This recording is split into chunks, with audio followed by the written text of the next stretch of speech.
So welcome back to another episode of the Half and Half Scarf Football Podcast with me, Nick, and my mate Dom. This is already episode 5 in our new podcast venture, and it's gone so quickly. We're enjoying it, and I hope the audience is enjoying it too. It's certainly growing, and we're getting lots of good feedback, so thank you for your support with that. It's just two mates who met at a football match over a number of years, chatting about things that kind of annoy us, upset us, or hopefully give us food for thought to have a chat about. And we can talk all day, we try not to, but we'd welcome your views, your opinions, we'd welcome your feedback, and even on subjects you'd like us to even consider talking about in future episodes.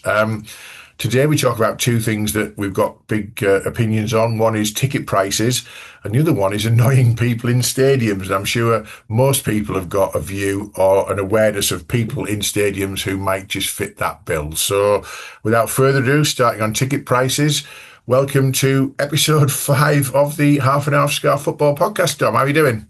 I'm good, thanks, mate. Good to be here. Yeah, I can't believe we're on episode 5 already. It's flown. Really enjoying it, and looking forward to getting stuck into today's topics. Two interesting topics today, mate. Indeed, it had. We always start with the shirts because we always wear different shirts. So Yeah. you've got last year's Everton shirt, which has got the biggest sponsor on it Got the ever. biggest stake sponsor ever. Yeah, last season's Castor Everton kit. It's a really nice kit. I really like it. Not a fan of the sponsor, obviously. Who would be? Yeah, I don't really like Stake as a sponsor.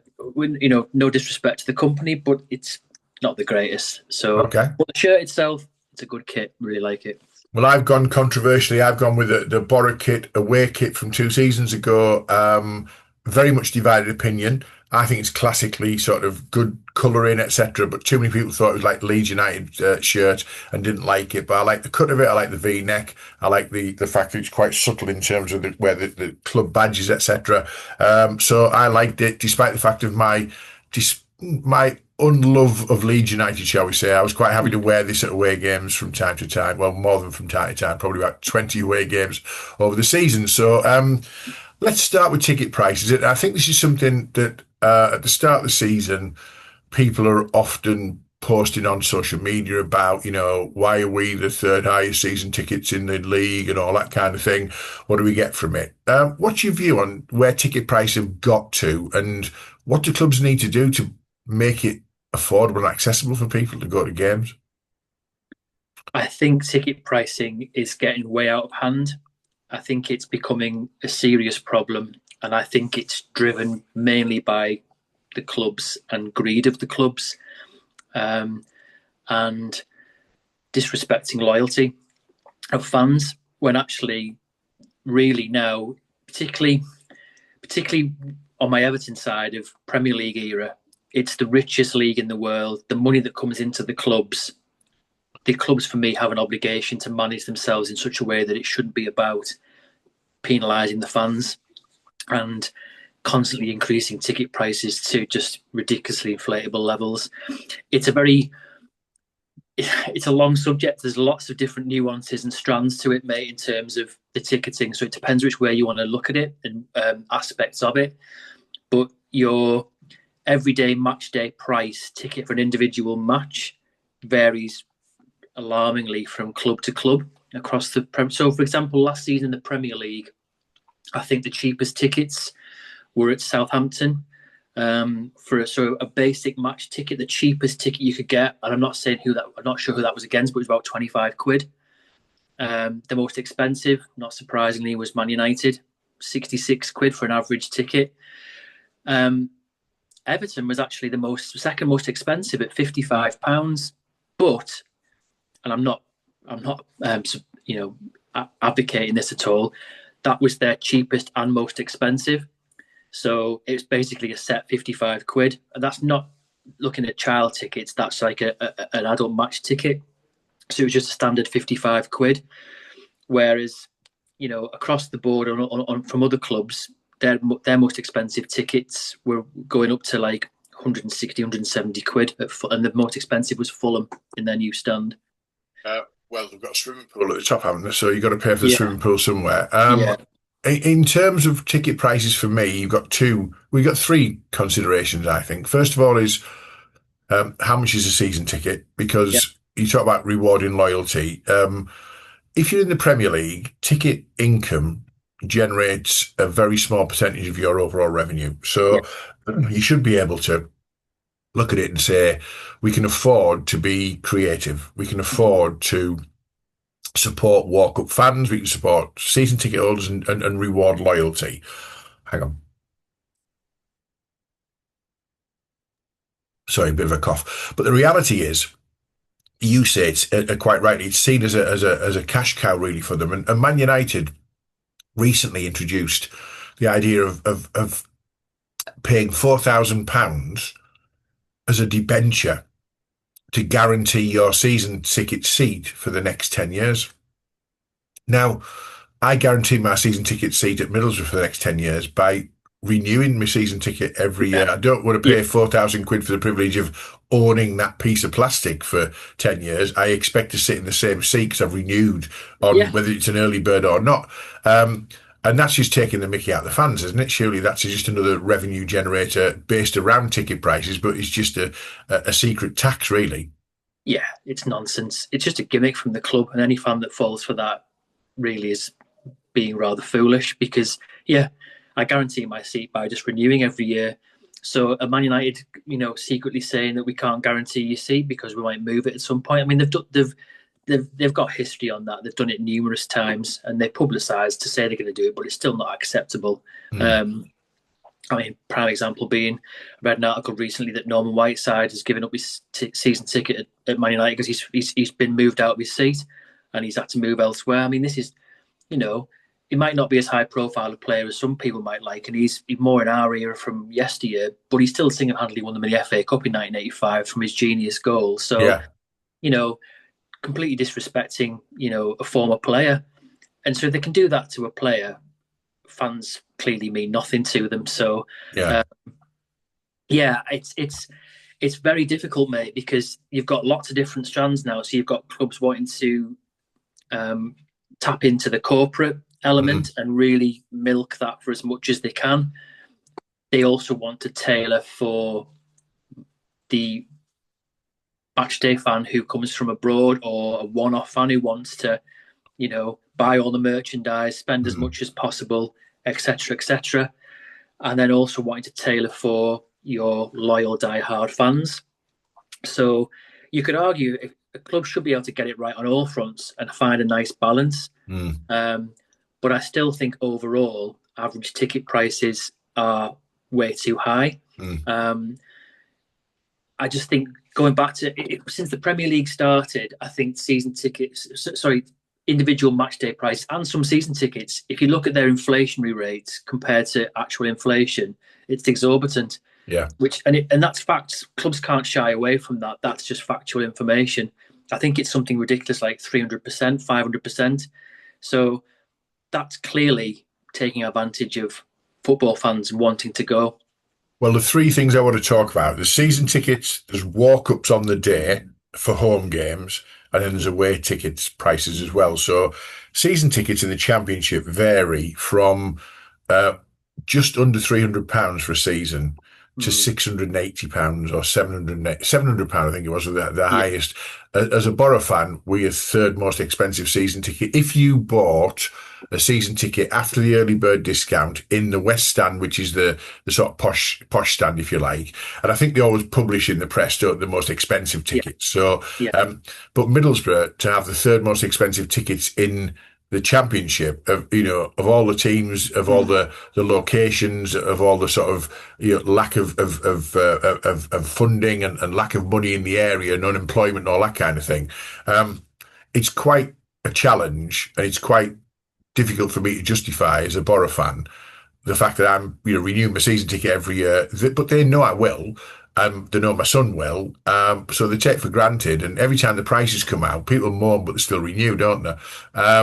So is that just the way it is? The clubs take it for granted that we've got a core at Middlesbrough, probably of about 18,000 season ticket renewers every year.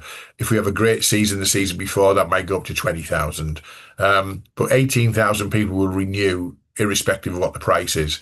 Is that where the piss take starts? Yes, it does because clubs for me, my opinion is, other people might think differently. I'm a firm believer that clubs absolutely know that even if they put their prices up, people like you and me will still buy them. Mm. So even though you feel affronted by it, you know that if you don't, then that's your season ticket gone. So at Middlesbrough, it's slightly different because you probably know that if you did spit your dummy and think, I'm not doing that anymore, and then had a rethink, 99 times out of 100, you'd be able to buy another season ticket 2 years down the line. Mm. Now, at Everton, if I did that, I never get a season ticket again.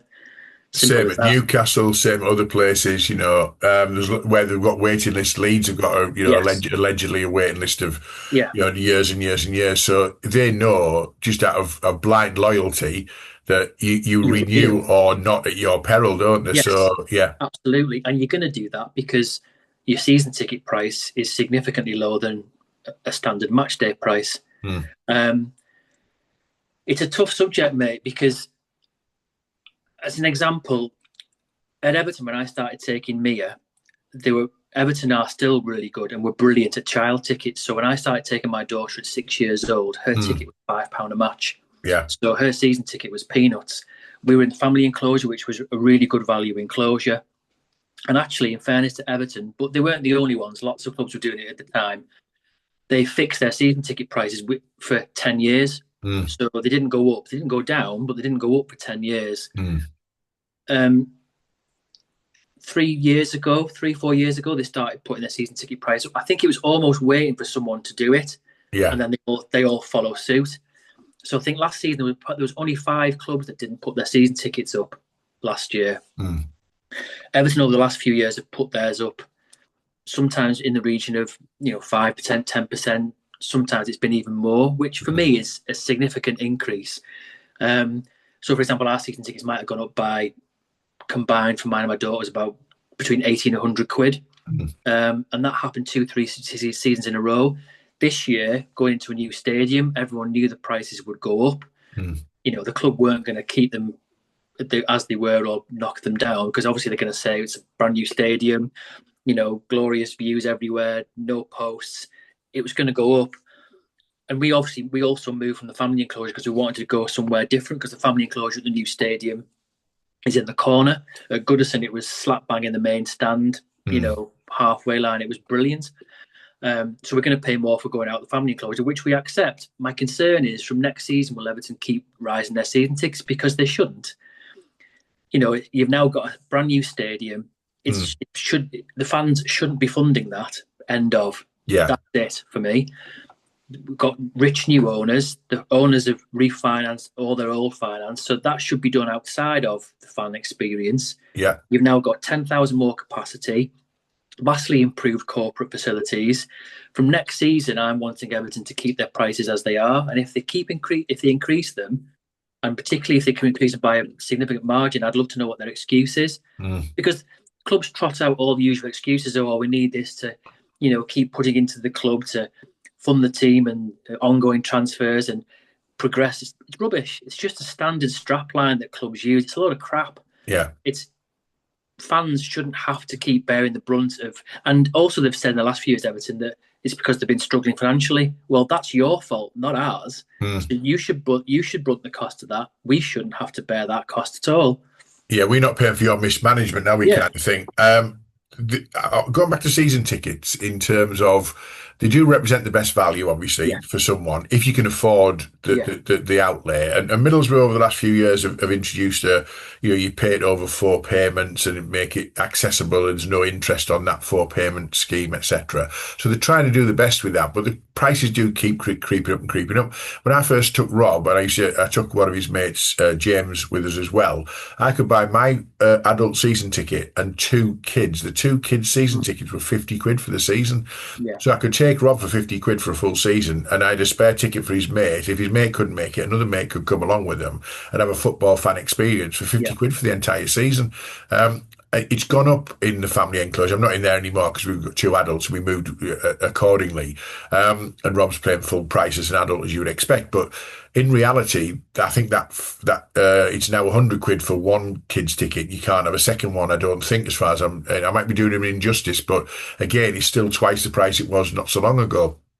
And it's just about kind of saying, well, is it worth investing in a season ticket for the purpose of going to, all the games? Like you've got a season ticket at Middlesbrough, you've had one for years. You only go to a proportion because you live over it, so in the Wirral, Yeah, and you use the ticket for your family and all that kind of thing. But you're pretty much the epitome of loyalty, yeah, I and am. and Yeah, also from a club point of view, gullibility a little bit because yeah, they know you're going to renew, aren't you?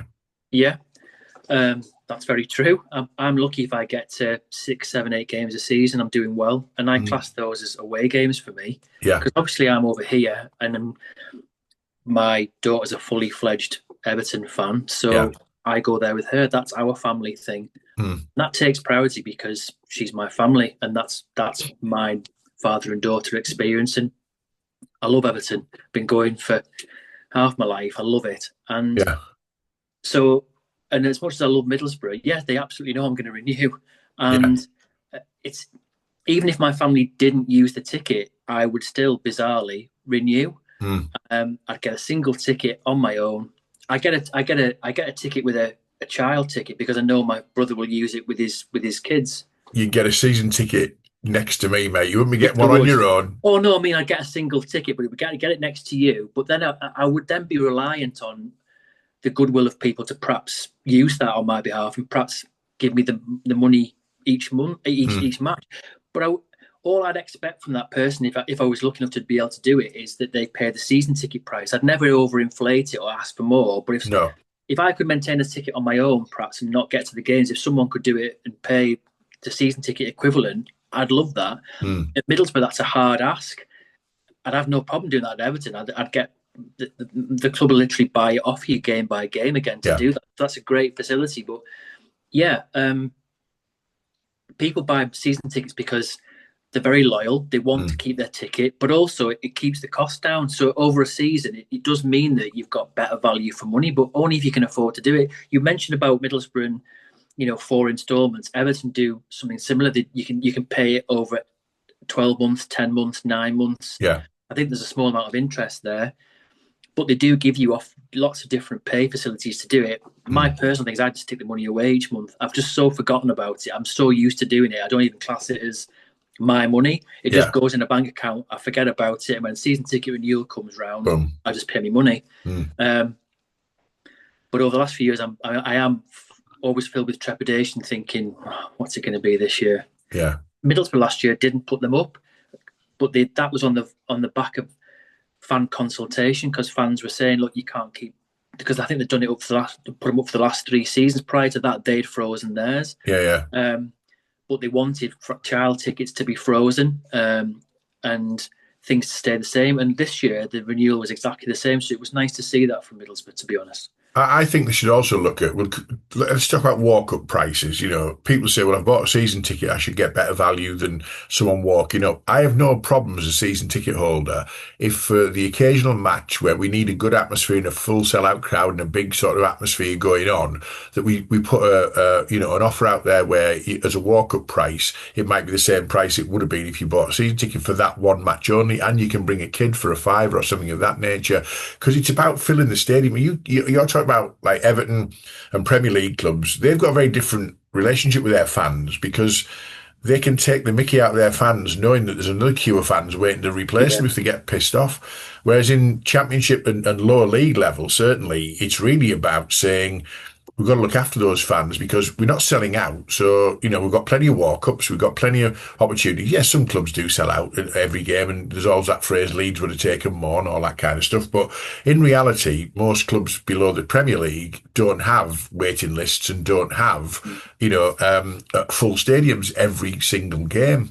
Yeah. So the fans should be looked after better at that level. I'm not saying they shouldn't be looked after really well in the Premier League, but you can see in some respects why the Premier League feel like they can take the piss a little bit because they're not loyal to you as a fan. They're loyal to that seat, aren't they? Selling that seat. And if you don't go, somebody else will buy it because they know they've got a queue. Yeah.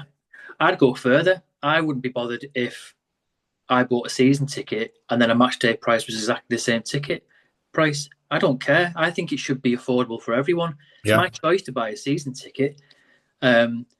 Yes, some people might say, well, we should get a discount on loyalty because we're committing to a whole season. I get that, and maybe she should get some kind of loyalty or an early bird price.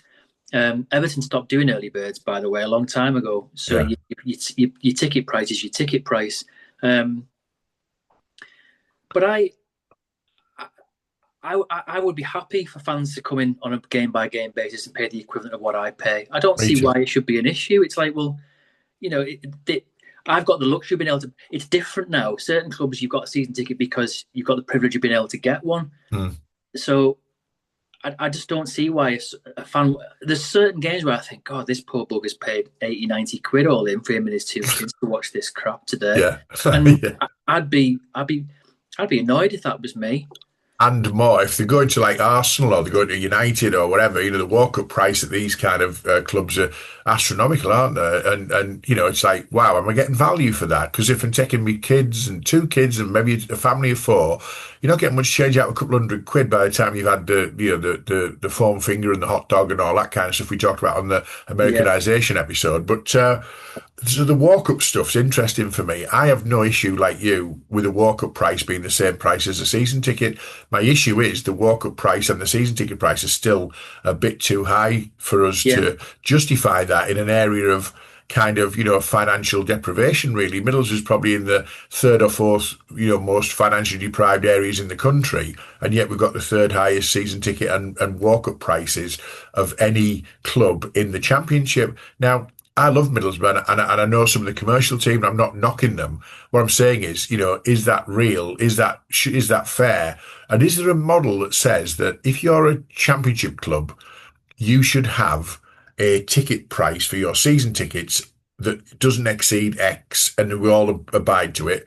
You shouldn't have a walk-up price that exceeds Y, and we all abide to it. And then at least we know there's a fair playing field. If somebody wants to come below that, that's entirely up to them, like maybe a Preston or an Oxford. I think they're quite cheap this season. A Preston or Oxford might say, well, we'll go cheap now. But we cap the pricing because it'll just keep creeping up and it'll just keep creeping up. And, inflation's going up, but the price of tickets is exceeding that. Walk-ups for me are the people who decide on the day, the weather's nice, the kids are kicking off, I fancy taking them to a game. And then if they decide not to because they've seen the ticket price and they get a dodgy box and watch it on a dodgy box, they're doing nothing for football anyway, and football's doing nothing for them, is it? I agree. Championship level and below, you can have walk-ups. So Middlesbrough would rely heavily, I think, on walk-ups on the day because they've got a vast amount of empty seats to sell. Like you said, we're doing well the last few years in terms of probably 17, 18,000 season tickets. So then you've probably got match day fans who, that's probably a few thousand depending on what the game is. Yeah.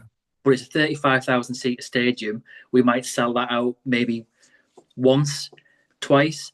Yeah. And that's usually for Leeds or Sunderland, or if Newcastle were down there. Or Boxing Day. We always sell out Boxing Day. But other than that, if it's not, unless it's a really big cup game, we're never going to sell them. Premier League, I think walk-ups are a thing of the past, unless there's the odd club that, correct me if I'm wrong, has vacant tickets. Yeah. That's long since gone at Everton.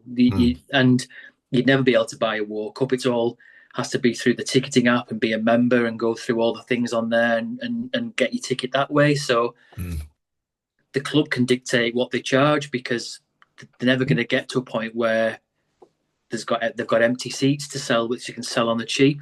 And yet they should be careful because not so long ago, even going, when I started taking my daughter, so within the last 10 years, Everton have always done well in terms of crowd numbers, loyal, committed support.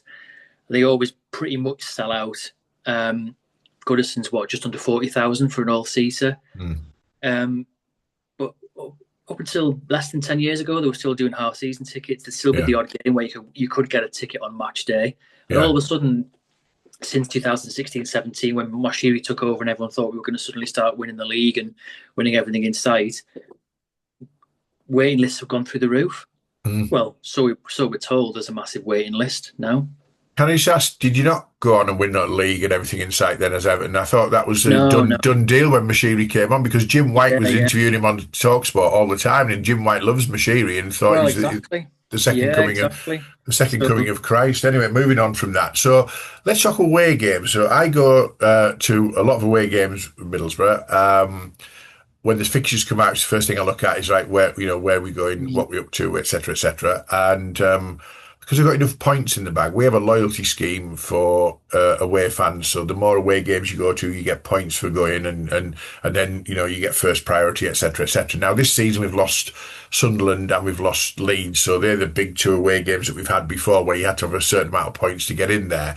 I'm confident we'll get to every away game we want to go to this season. But some of the pricing is just astronomical. I think last season paid, and correct me if I might be wrong, but 46 quid to go to Sheffield Wednesday away. And we paid 37 to go to Leeds, and whatever. And their argument would be, well, we pay the same when we come to Middlesbrough, and that might be a very valid argument.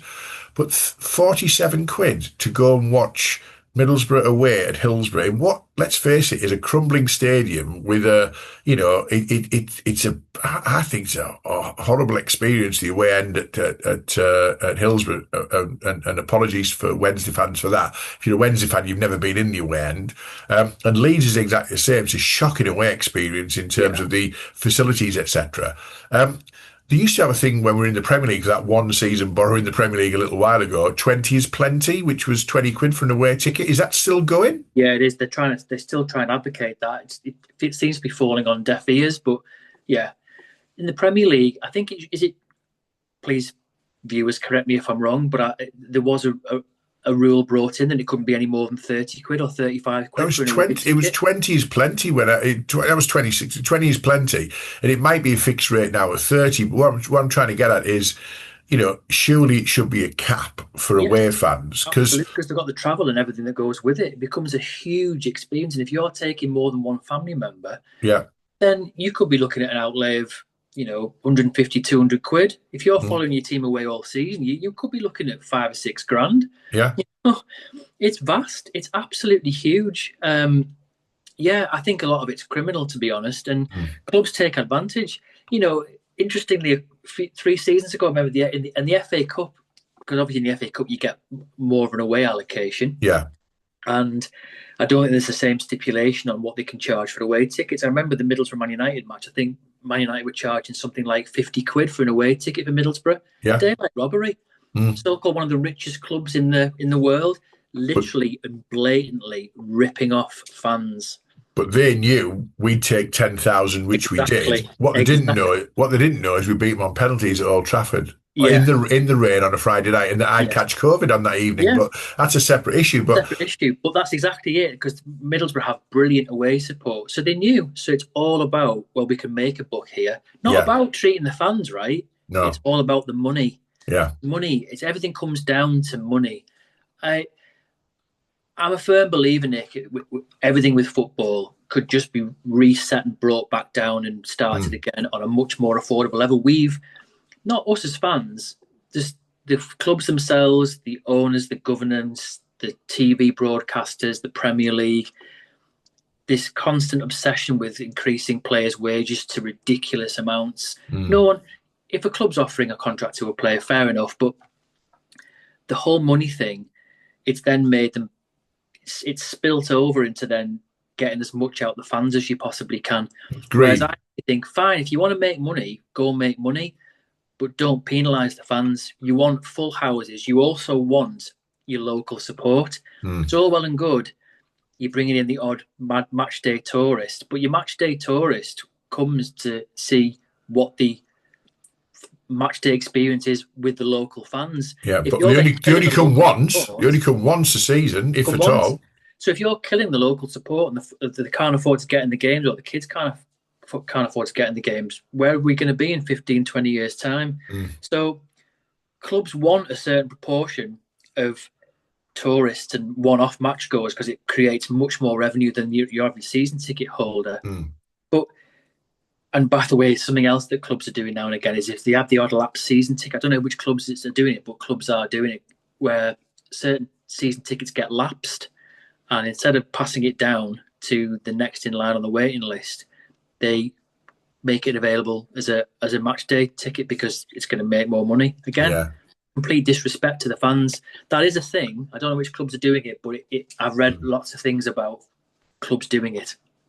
Conscious of time as ever with these things, you and I have had the pleasure of going across to Dortmund a number of times. I'm going for this season, will be my seventh or eighth trip with Rob, and you probably third or fourth, at least fourth, I think.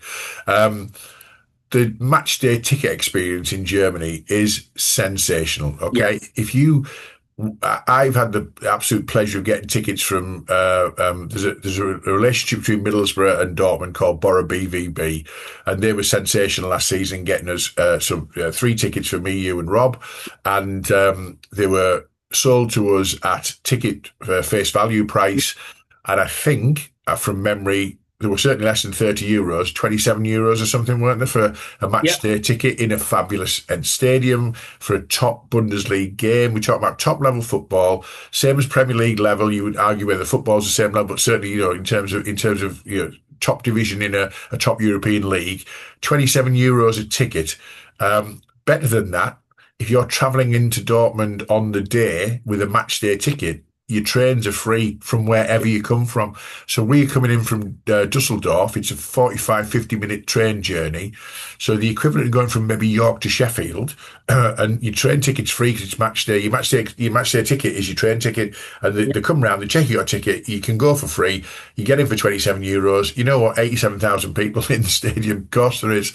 And then they can spend more money on merchandise and beer and all that kind of thing because they're not being ripped off for the ticket. And you know yeah. what? When you look around a stadium in Germany, lots of families there, aren't there? Lots of families because they can It's afford to go. yeah. Me and you are massive advocates for Germany, and I sing the praises of it to everyone I know and say you've got to take in a German match day because it's like nothing else. Mm. And just to verify, we've actually done the train thing, haven't we, mate, as well? So it is a genuine thing. We've Yeah, shown our tickets to conductors, and they've just waved us and said, "Yeah, that's absolutely fine." So that is true. It's not a myth, yeah, everyone. Um, it's incredible, the German match day experience. It is a match day experience. yeah, It's a tradition. You get up early, you wear your scarves, you go to the pub, you have a few. And by the way, let's make this clear: it's not about being drunk and disorderly. It's not. You have a few sociable drinks with your yeah. mate.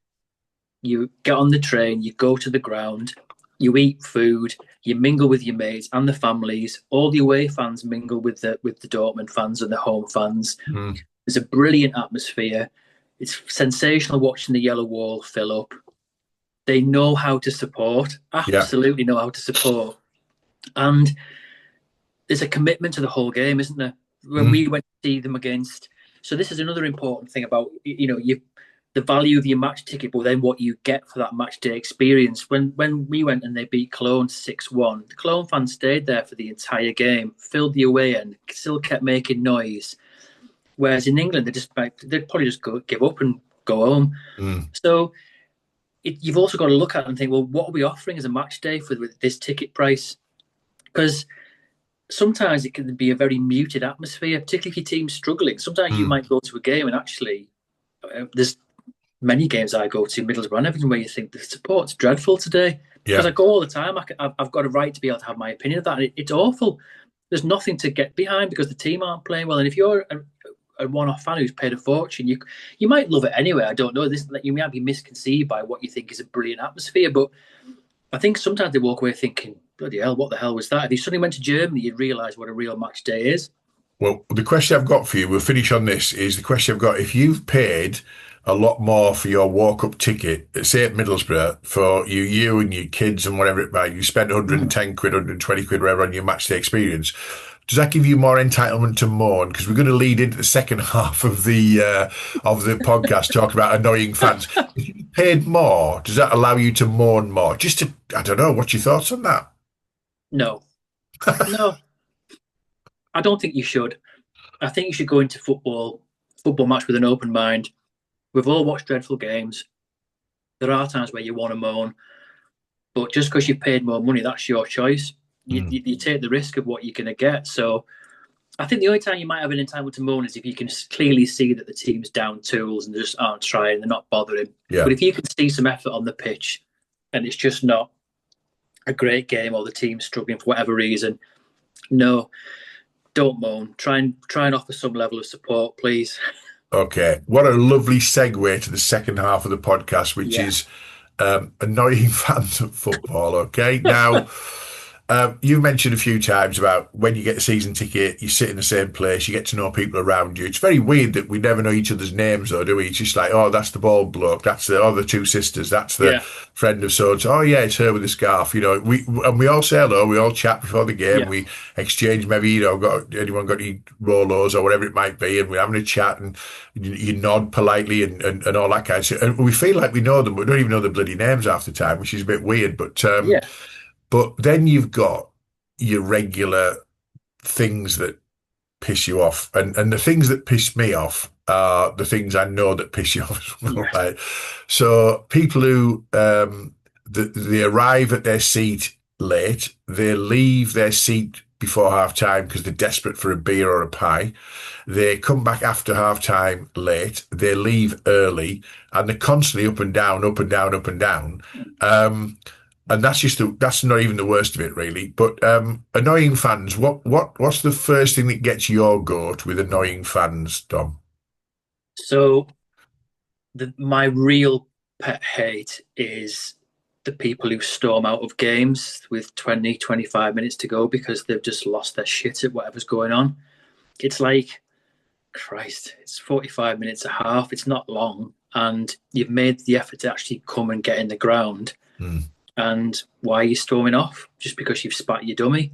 It's Yeah. almost like, I'm too good for this. I can't cope with it. I can't take it. So, well, I love it when that happens and we turn the game around and win.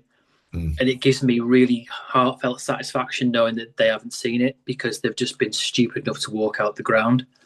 I love that. There was a game, Man United were away at Chelsea a couple of seasons ago, and Andy Jacobs on Talksport. I love Hawksby and Jacobs, and Andy is a really great broadcaster. He's a massive Chelsea fan, and he absolutely admitted on national radio. He said, "I've got something to tell you, Andy." This was to Paul Hawksby the next day, and because Paul Hawksby said, "What a brilliant game!" I think Man United were 3-2 up or 3-1 up or something, and Chelsea came back and scored three goals, and Yeah. Cole Palmer got like a late hat trick, Yeah, and it was a brilliant game. I watched it. It was fabulous. but Andy Jacobs was in the stadium as a Chelsea fan, and he obviously lost his shit, as you say. Walked out, whether he stormed out or not. I've had enough. We're getting beat by Man United. I'll beat the crowds. Get home early. Whatever the reasons might be for leaving, and I'll come back to. I'll beat the crowds in a minute. But he left, and he admitted on national radio he left early, and he got absolutely zero sympathy from anyone, and he'd get none from me. If Get you on from leave, me. how many football matches these days, and bearing in mind we get 7 or 8 minutes of injury time these days, how many football matches are decided in the last 4 or 5 minutes? Lots and lots and lots of them, aren't there? Too many. Too many. A good example again, and credit to Andy for admitting that on national radio, but he doesn't get any sympathy for anyone because he probably doesn't give himself any sympathy because he'll probably never do it again, Nick, either. That's the thing. He wasn't looking for sympathy, and he was looking to be honest, and he said, "I will never do it again." So it's a learning curve for him. Exactly, and that's good on Andy for saying that because I'm like you. I do like the pair of them. They're really good broadcasters, very, very funny people, and Yeah. that takes guts to admit that on national radio. I would agree with you.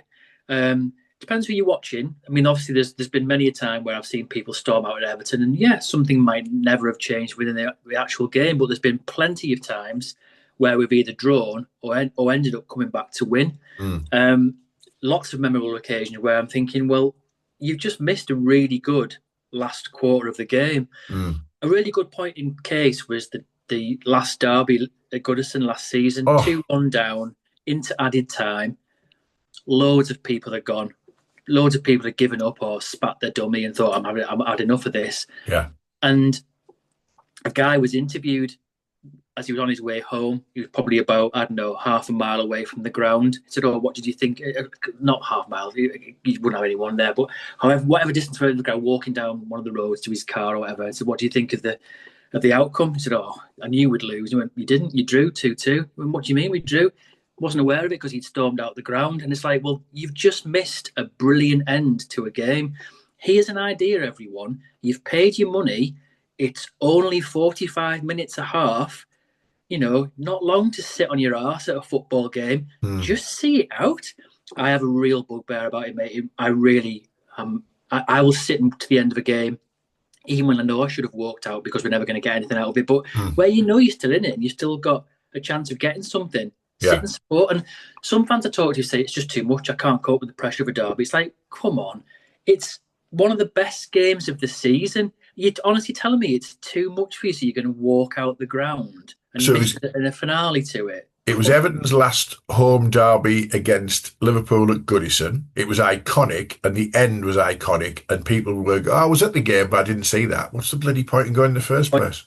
What's the point? You've got serial offenders, mate. At Middlesbrough, where my seat is at Middlesbrough, the amount of people who flock out with 5, 6, 7 minutes to go, Mm, and you're like, what are you doing? Now, most of the time, in fairness, Middlesbrough don't change the game in that 5 or 6, 7 minutes. I get that, but these same people would probably leave habitually, even if Middlesbrough were renowned for changing games and getting something out of the last 5, 6, 7 minutes. yeah, People might think, oh, what you're going on about, it's not the end of the world. Well, yes, me and you are two older, grumpy old men, but we yeah, also take our football commitments very seriously. When I started taking my daughter, there was some very simple key rules. yeah, Like me, you're 6 years old, but these are the rules. You go to the loo before the game starts. yeah, You don't go to the loo during the first half or the second half. It's only 45 minutes. Anyone mm, can hold it that long, yeah, unless you're incredibly desperate or there's something that untoward. We all get that. That's fine. You pay attention, you watch the game, none of this drifting around, looking at whatever. Some people bring in iPads and stuff for their kids. Well, don't take them to the football. exactly. And not up and down like a yo-yo. And you sit and watch the game all the way through. You finish it to the end, and then you leave, or you chat with your mates. Mm, And she is now the same as she's abided by that her whole time she's been there. mm. She respects it, she gets it, and now she's the same as me.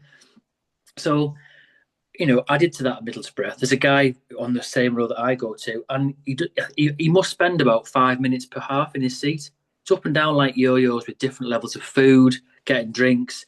You can clearly tell he goes to the bar and sits and stands and watches it on the TV screens in the behind the seats because you can getting a pint, what have you, up and down to the toilet. Comes in late, leaves early. I'm that desperate to just say to him, why Aye. bother? Why just go to a pub? Just go to a pub and watch it on a screen. You'll Yeah. save yourself all the hassle because you're clearly not invested. You know what? He even came up once and said, "Oh, what's the score?" Just like, just blanked him. Was just like, sorry, just no. There's a lady sits next to me along our row, season ticket, and to her credit, there's her and her two kids. The two kids, I think she brings with it, couldn't care less. They are the iPad kids and all that kind of stuff. But she leaves with them every game between 82 and 86 minutes, and we have a little sweepstake. Me and Rob are going, so it's 82, 83, 84. She, irrespective of what the score is in the game, irrespective of, so we played Leeds last season at home, and Leeds was scored in the first minute. And to be fair, they were a great side, and we're thinking we might get back in this. And Yeah, we missed a bag full of chances against yeah, Leeds. One of those goes in, atmosphere changes, goes brilliantly. We scored in extra time against Spurs with Josh Coburn, and my favourite is you look at people who went and they say, "Oh yeah, I was at the '99 Champions League final, Man United fan," and I left early because we were losing. You're thinking, so right, okay, the treble-winning Man United, sort of 2 goals in injury time, and people who left Istanbul at 3-0 down yeah. against for Liverpool. Oh yeah, I went, but I went to the pub because we were losing. Football's about moments. Football's about changing in It is. seconds and moments. It is. We had an away match at Blackpool a couple of seasons ago, in between Christmas and New Year, and we had a full away end, 3,500 away end. It was great fun. We scored early, 1-0 up, and then Blackpool scored in the 91st minute. So Borough fans start leaving. From kick-off, we go up the other end and we score in the 93rd minute, and we win 2-1 in front of 3,000 away fans Yeah. who just seen us get pulled back to 1-1. That was one of the highlights of that season in terms of limbs and fun. And it happened in the 91st and 93rd minute. But people are leaving, oh God, typical Borough, bloody Yeah. lost you, Exactly. conceded late and all that kind of thing. Yeah.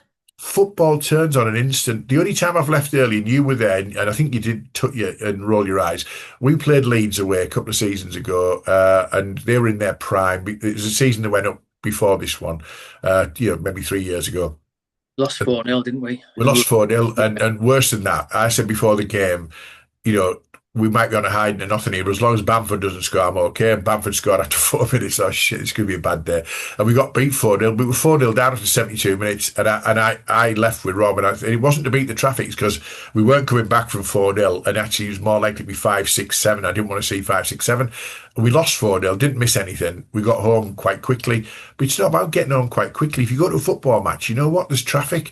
I'm there to beat the traffic. Christ almighty. Sunderland have got the worst reputation with it, haven't they? The Stadium of Light, apparently, they must have no buses after a certain time because everybody seems to leave wherever the score is. You know, if Sunderland are 1-0 down, it place empties at 80 minutes. I'm not having to go to Sunderland either. I'm genuinely not. But historically, the Stadium of Light empties at 80 minutes. So do all the buses leave sort of 80 minutes after kickoff? Because why are you leaving 15 minutes before the end? Because there's at least 5 minutes, if not longer, of injury time when stuff happens. The Lionesses, recently, all their goals have been late. Mate, you summed it up perfectly. Football is about moments, and it's those moments that make it for you. And it can be a fleeting one, a couple of minutes, 5 minutes, and can be one single flash goal. But like you said, those moments can stay with you for a season or longer, And I just find you've made the effort to get there, even especially on a midweek match where, in the derby that last season, the one I used as an example was a midweek match. So you've made the effort to get there. Yeah. Most of the time, in my experience, because we stay after and stay later and chat, it's much quieter after the game when you've let everything disperse and people have moved off rather than leaving early. So just like you said, if that's your priority, why are you even going? I love the fact that someone leaves early, and I've always thought to myself, I hope you're blocked in the car park. I absolutely believe that I want them to be blocked in the car park. So they leave early, miss anything that goes on, and still can't get home. That's just karma for me. So we hate people who leave early. We hate people who arrive late. We hate people who are up and down all the time, which is fine. You said about Mia, I did the same with Rob. When he came, I used to do that with his head. I'd turn his head and say, watch the game, watch the game, watch the game. I stopped doing it because after a while, I was watching. It's easier than my dad just turning my head to watch the game because they're easily distracted when you're young, aren't they? But the other one I don't like is I'd call him the gobshite commentator. It's usually a guy of a certain age who is always, he's coaching from the stands. He's coaching from the stands and like going, put it wide, get it in the mixer, do. It's like, oh my God, we don't need a commentary. We don't need a commentary from someone whose last influence on football was probably 1964. You know what I mean? And there's plenty of them, isn't there? And yeah, there's one who's, when I come and sit with you now and again at Middlesbrough, there's one there who doesn't stop. And it's like, I haven't said anything to him, but I do feel like turning around saying, if you're such an expert, why don't you become a manager? Because you seem to know everything that nobody else does. Yeah. So he just doesn't stop. He's relentless. He drives me insane, to be honest. The other thing that I don't like is just the anger and the venom. I can't stand it, mate. I've never been. I love the banter at football. I love the rivalry, but and this has been my whole life. I've never been this kind of fan that hates the opposition, particularly your nearest rivals like Liverpool or Newcastle, Sunderland. I always disappoints me, makes me sad when you see people, commenting about how gleeful it would be if Everton got relegated or if Middlesbrough got relegated. So you think, well, you're missing the bigger point here. Surely you want a city with two great teams in it representing the Northwest and doing really well. Fine, support your team, have banter, but just support each other. I know a lot of really good Liverpool fans who are the same as me. My wife's a Red. I wish them well. They play great football. They're a good football team. I absolutely want Everton to win all the time, but I don't hate them to the point where I just banish everything they do or, disrespect everything they do or vitriol about it. Some people, my wife always, because I'm quite vocal. My wife said when I started taking Mia, please don't get involved with people or, speak up. Just, you never know what people are like. Yeah. I've always tried to abide by that, but sometimes it's hard, and I've had to have words with people. I remember one guy sat behind me a couple of seasons ago, and he had his 3 or 4-year-old on his knee, and he was literally frothing at the mouth, so angry with the referee and the opposition. The language coming out of his mouth in a family enclosure area, and I had to turn around and just say, calm down. you've got a 3, 4 year old on your knee who's looking fairly scared from what I can see, that you actually can't see his face. Your Yeah. partner's looking quite embarrassed. Just calm down. It's really not that big a deal. Um, and he tried to make some excuse and grumbled, but he shut his mouth for the rest of the game, which was blissful, to be honest. And he came up to me after the game and said, "Oh yeah, sorry about that, but it's just my match day and everyone does it." And I was like, "Well, They it shouldn't don't. be your match day. Not everyone does do it." Mm. So it's not about effing and jeffing and swearing and screaming and coming out with all the expletives. And you see people, blue and Yeah. frothing. And it's like, if you could see yourself in the mirror, you'd just stop immediately. You really would. Well, you know where we sit, obviously at the Riverside. We're in the block right next to the away fans, and very few bring the full allocation. But when they do bring the full allocation, they're right up against the netting and right up against us on that side, which is good. So the bigger games, your Leeds, your Yeah. Sheffield United, Sheffield Wednesdays, in the Championship. But you get a big game like a Chelsea or a Yeah. Spurs or a Man U in the Cup, then the allocation's full. We played Spurs a few seasons ago in the FA Cup, and they had a full team out.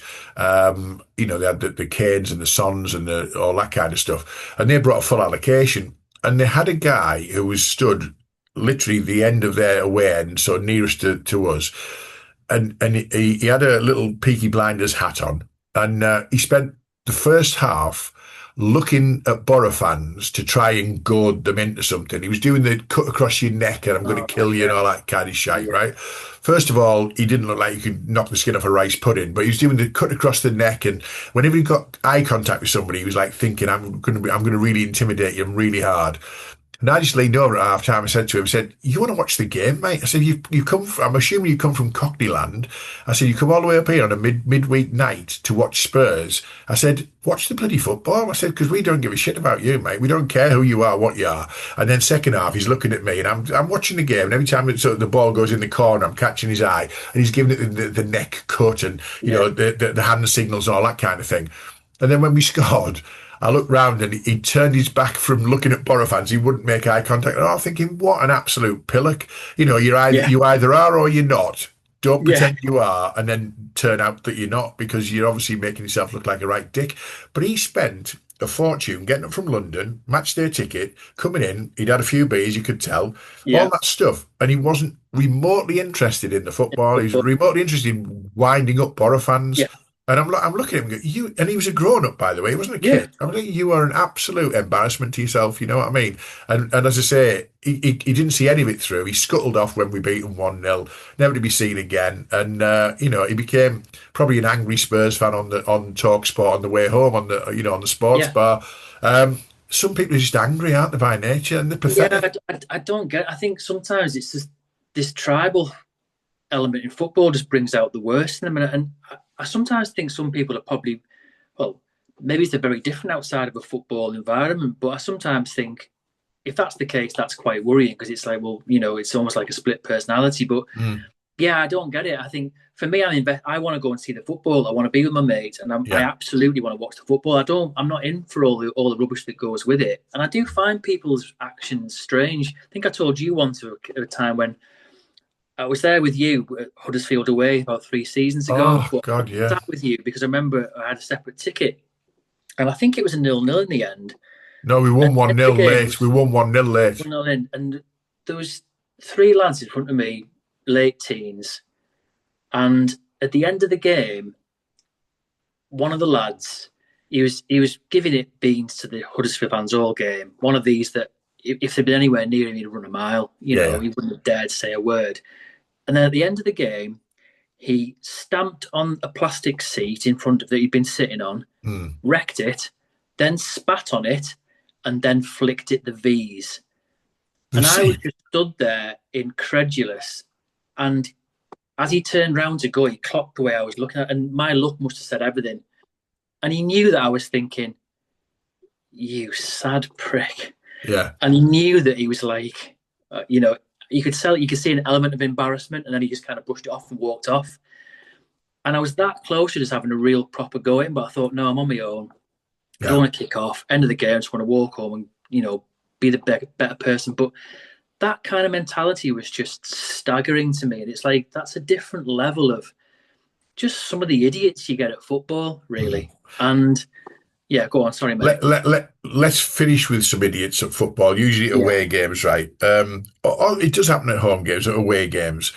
Middlesbrough must know that the level of IQ of some of their fans isn't as great as it should be, because we don't even have letters when it comes to our blocks, okay? So it's a block I number know where and a you're row going with this. number, This is right? brilliant. Okay. Yeah. Now, so when you go to games, you go to away games, so there's usually three or four of us in a row. We're all pretty grown up, and one of us is driving, so whatever. We're not all out there on the lash. Occasionally we go on the train and have a few beers, but we're not there to get drunk. We go to have a good afternoon, but we're not drunk. Anyway, we go to an away game, and we stood there, and we were at Barnsley a few years ago. So there's myself, Rob, Julie, Glenn in a row before kick-off, and we had a full away allocation like we usually do. Barnsley's quite local for the borough, and we had like 3,000 in the away end. And this guy sort of, I can only describe as sort of sauntered along the row. He was high on ketamine or coke or beer or both or all, and he slavered his way along the row just before kick-off. The teams are coming out, places, the usual sort of pre-match uproar, etc. And he sort of slavered his way along. And he stood in front of Glenn. He went, "You're in my seat." And Glenn's reaction was, "What are the chances? What are the chances that you, who doesn't even know what day it is, are probably wrong of where you are? We know we're in the right place." So Glenn just politely said to him, "Give us your ticket, mate. Where are you?" So let's say we were in like block A, seat row Z, row 11 or something. He was in like block F, row 204. He was like 1,000 miles away from where he should be. He said, "Oh, sorry, mate, whatever." So he goes along, and then we're watching the game. Funny enough, we were 3-0 down at half time. It was a terrible game. We came back to 3-2, but never mind. But at half time, just after half time, because obviously this guy being back in the bar again, same guy, same situation. We walks down the road, he stands in front of Glenn, he goes, "You're in my seat." He went, "I wasn't in your seat before, I'm not in your seat now. You're over there." "Oh, sorry, mate." And the annoying bit that gets me, and I'm not trying to be patronising or whatever, people do what their match day experience is wherever they want. If you go to an away game and you are so shit-faced that you can't even function. There was a guy next to us at Leicester in the Premier League season, that we had a Premier League season, and he came in, he sat just two seats along from me and Rob. He fell asleep. It was 2-2. It was a fantastic game of football. Leicester got an undeserved equaliser in the last minute, and the crowd went in uproar. When the crowd went in uproar in the 91st minute, he woke up and then decided he wanted to fight somebody in the next sort of block, because we were quite next to the home game. He saw 3 seconds of a football match. And the funniest story about pissed up people at away games was Bolton away. The season we got promoted, we had to win to maintain our sort of position in the top two. And Bolton were at the bottom of the league. We're 1-0 down. Really sunny, 12:30 kickoff, red hot. And everyone's had a few beers and whatever, 12:30. So it was kick-off at 12:30, 1-0 down. And we got 2 late goals. So we got John Rhodes scored, and I can't remember who got the other one, to be fair. But we scored late, like 90th and 91st minute. Place goes bonkers. So we'd had a great day. But when you go to Bolton and the away end car park's right next to the away end exit. So the car park's full of little coaches, minibuses, etc. And there was a minibus, side door opening minibus of Borough fans. And there was 3 guys trying to get into this side door entrance minibus. And I think they were made of mercury. They were literally, they get the head in and the legs would fall out. Then they get the legs in and they knock the other one. And I'm thinking to myself, did you see any of that 2-1 limbs, last minute gate, last minute, iconic moment? You didn't, because you were absolutely off your head.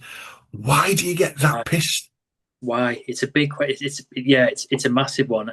It clearly for me shows that that's all about the day in terms of getting there and going back, and not the football itself. It's got to be, hasn't it? Yeah. Whereas surely if you're putting all that effort and money in, it should be about actually enjoying the day and watching the game and the match. The 90 minutes in the middle is what you bought your ticket It's for. what you bought your ticket for, and and these people will say, "Oh, I'm a staunch fan. I go home and away." It's like, but you won't be able to tell me anything about any of the football matches you go to, and they're probably the same at home matches as well. Yeah. As a smaller side to that, I would recommend that all police forces across the country, if they're looking for people on most wanted lists, just turn up to any average away game on any given day, because some of the people who rock up are just defy belief to me. Yeah. And I often wonder how they've managed to get there because they can't walk properly. Mm. But some of them are like, wow. And I just sometimes look at it and think, how have you even managed to get here? And Yeah. the fact that you have, you'll probably be fast asleep. In fact, we've actually been to some games where we've been queuing outside, haven't we? And people Yeah. have been asleep outside. Mm. And it's like, come on, crazy stuff, crazy stuff. Okay, loads more things annoy us, but we're gonna have to call it a day at that one. But if we do see you at an away game, we're not judging you. Well, we are. Oh, we are. But when it comes to being drunk, etc. But the reality is, watch the game because that's what you've paid your That's ticket what you price pay your for. ticket for. Yeah. Yeah. Okay. Well, listen. On the next episode of the Half and Half Scar Football Podcast, we're going to be talking about. It's a thorny question, really. What represents success, and is it different between fans and clubs? So, for example, is your club happy to finish 17th, or as fans, do you expect to get in the Champions League, and what's the difference? And then the last one, the second bit, is really about fixture lists, not just Sky fixture timings, but the fact that, Middlesbrough are playing Charlton away on a Tuesday night. Why is that fair to the fans? South London to the North East and back is a hell of a round trip. It's bad enough on a Saturday. Tuesday night, we talk about what that means to fans and fixture timings and the fixture list, etc. Okay. So don't forget to subscribe. Don't forget to like. Don't forget to share. Don't forget to join the LinkedIn Half and Half Scar Football podcast group if that's your thing. We'd love to have you on there. And we're going to be talking about all sorts over the next few weeks and few months. So we hope you enjoy it. Hope you share this with your friends. And if there's any comments, etc., please feel free to make comments in the comment section, and we'll respond accordingly. So thanks for your support. We really appreciate it. Cheers, Dom. Cheers, Nick. See you next time.